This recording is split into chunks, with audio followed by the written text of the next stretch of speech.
Hello friends, welcome to my channel. આજે આપણે બનાવીશું ગુંદાનું અથાણું. જો તમે મારી ચેનલ પર નવા હો તો મારી ચેનલને સબસ્ક્રાઈબ કરજો, જેથી આવનારી નવી વિડીયોની નોટિફિકેશન તમને સૌથી પહેલાં મળી શકે. તો ચાલો આપણે રેસીપી સ્ટાર્ટ કરીએ. તો અહીંયા મેં આ રીતના ગુંદા લીધા છે. તો ગુંદા મારા 250 ગ્રામ છે. તો આપણે આ રીતે એનું જે ક્રાઉન હોય એ અલગ કરી દેવાનું છે અને આને સારી રીતે ધોઈને મેં કોરા કરી લીધા છે. તો એકદમ કડક અને એકદમ સરસ લીલા રંગના હોય એ ગુંદા આપણે લેવાના અથાણા બનાવવા માટે. તો હવે આપણે આ ગુંદામાંથી બિયા અલગ કરવાના છે. તો અહીંયા મેં એક ગુંદામાંથી બિયાને અલગ કરી લીધું છે. આપણે હળવા હાથે એની પર પ્રેસ કરીશું, અથવા તો આ રીતે દસ્તા વડે હળવેથી તમે જો એને પ્રેસ કરશો તો બીયું નીકળી જશે અલગ. અને આપણે આ રીતે મીઠાવાળો ચાકુ કરીને ગુંદાની અંદર બધી બાજુ ફેરવી દેવાનો અને આંગળીની મદદથી આપણે જે ગુંદાની અંદર જે વધારાની ચીકાશ છે એને પણ કાઢી લેવાની. ત્યારબાદ આપણે આને હળદરનું કોટિંગ કરીને મૂકી દઈશું. એટલે આંગળીમાં આપણે થોડી હળદર લઈને અંદર ફેરવી દેવાનું. તો આ રીતે આપણે બધા જ ગુંદાને તૈયાર કરીને મૂકીશું.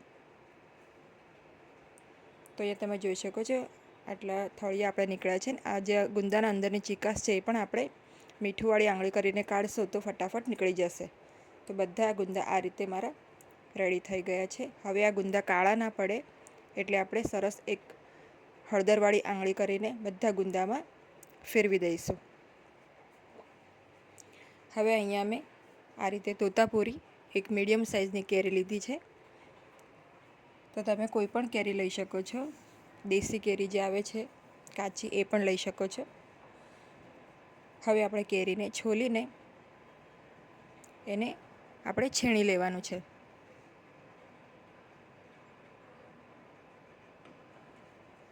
તો આપણે અહીંયા કેરીનું છીણ તૈયાર કરી લઈશું. તો કેરીના છીણમાંથી આપણે 1 કપ કેરીનું છીણ અહીંયા લેવાનું છે.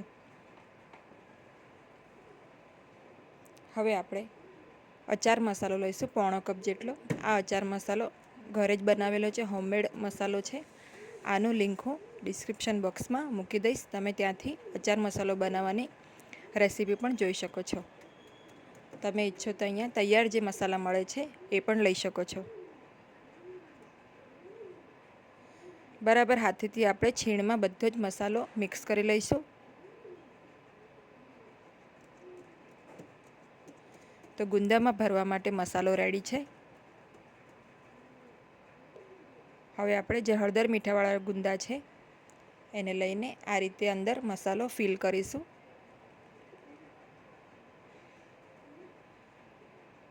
તો આ રીતે આપણે ગુંદામાં સરસ રીતે દબાવીને મસાલો ફિલ કરી દેવાનો. જો તમે ઈચ્છો તો ગુંદાના 2 ભાગ કરીને ડાયરેક્ટ આ રીતે તમે મસાલામાં પણ નાખી શકો છો. આ રીતે કરવાથી સર્વિંગમાં ઇઝી રહે છે. જેને ફક્ત અડધું જ ગુંદું જોઈએ અથાણાનું તો એ પણ આપણે ઇઝીલી આપી શકીએ છીએ. એટલે કે અથાણાનો બગાડ નથી થતો. તો આ રીતે હું બધા જ ગુંદાના 2 ભાગ કરીને આ રીતે મસાલામાં નાખી દઉં છું. હવે હાથેથી આપણે બધો જ મસાલો સરસ રીતે ગુંદા પર કોટ થઈ જાય એ રીતે આપણે મિક્સ કરી લઈશું. તો તમે જોઈ શકો છો બધા જ ગુંદા સરસ મસાલામાં મિક્સ થઈ ગયા છે. હવે આપણે આ અથાણું ભરવા માટે એકદમ સરસ ચોખ્ખી અને સૂકી એરટાઇટ કાચની બરણી લઈશું. બધો જ મસાલો આપણે જે અથાણું છે એમાં ભરી દઈશું. તો હંમેશા અથાણા સ્ટોર કરવા માટે કાચની જ બરણીનો ઉપયોગ કરવાનો અને બરણી એકદમ ચોખ્ખી અને સૂકી હોય એ વાતનું ધ્યાન રાખવાનું. ચમચા વડે આપણે પ્રેસ કરીને આ રીતે અથાણાને બરાબર અંદર ફિલ કરી દઈશું, જેથી જે પણ એર હોય અંદર એ નીકળી જાય. હવે આપણે અહીંયા મેં 200 ગ્રામ જેટલું સિંગ તેલ છે એ ગરમ કરવા મૂક્યું છે. તો સિંગ તેલને આપણે સરસ રીતે ગરમ થાય એ રીતે ગરમ કરવાનું છે. ત્યારબાદ એને એકદમ ઠંડુ થવા દઈશું. હવે ઠંડુ થયેલું જે સિંગ તેલ છે આપણે અચારની બરણીમાં નાખીશું.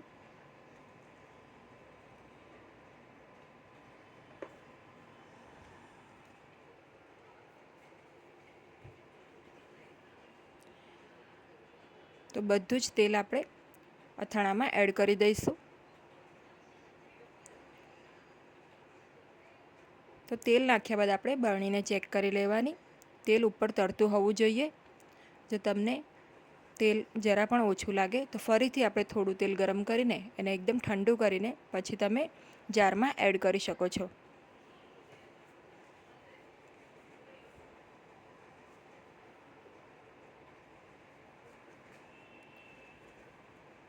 તેલ નાખ્યા બાદ આપણે એક વખત આ રીતે ચમચીથી મિક્સ કરી લઈશું, જેથી તેલ અંદર નીચે સુધી ઉતરી જાય. હવે આપણે આને ઢાંકણ લગાડીને 1 કલાક માટે પહેલાં મૂકીશું અને 1 કલાક બાદ આપણે ફરીથી આને મિક્સ કરી લઈશું, જેથી જેટલું પણ તેલ છે નીચે સરસ ઉતરી જાય. અને જો આપણને એડ કરવાની જરૂર પડે તો ફરીથી ગરમ કરીને તેલને ઠંડુ કરીને પછી આપણે એમાં એડ કરવાનું. આ રીતે અથાણામાં તેલ ઉપર તરતું હોય એ ખૂબ જ જરૂરી છે. એનાથી અથાણું વધારે સમય સુધી સારું રહે છે. તો હવે આપણે આને ઢાંકણ લગાડીને એક સાઈડ મૂકી દઈએ 1 કલાક માટે.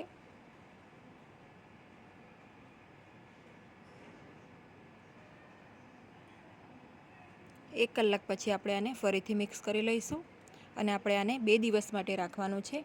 દરરોજ આપણે એક વખત ચમચાની મદદથી એકદમ સરસ રીતે મિક્સ કરી લેવાનું. તો 2 દિવસ થઈ ગયા છે.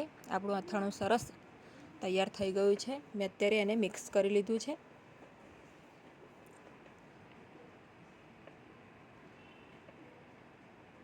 તો 2 દિવસ પછી આપણે અથાણાને ખાવાના ઉપયોગમાં લઈ શકીએ છીએ.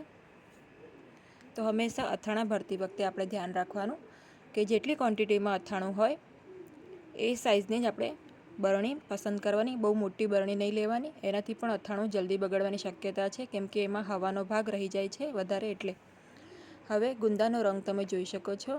આપણે જ્યારે અથાણું બનાવવા નાખ્યું ત્યારે ગુંદાનો રંગ એકદમ લીલોછમ હતો અને અત્યારે સરસ પીળો થઈ ગયો છે, એટલે કે અથાણું સરસ આપણું ચઢી ગયું છે.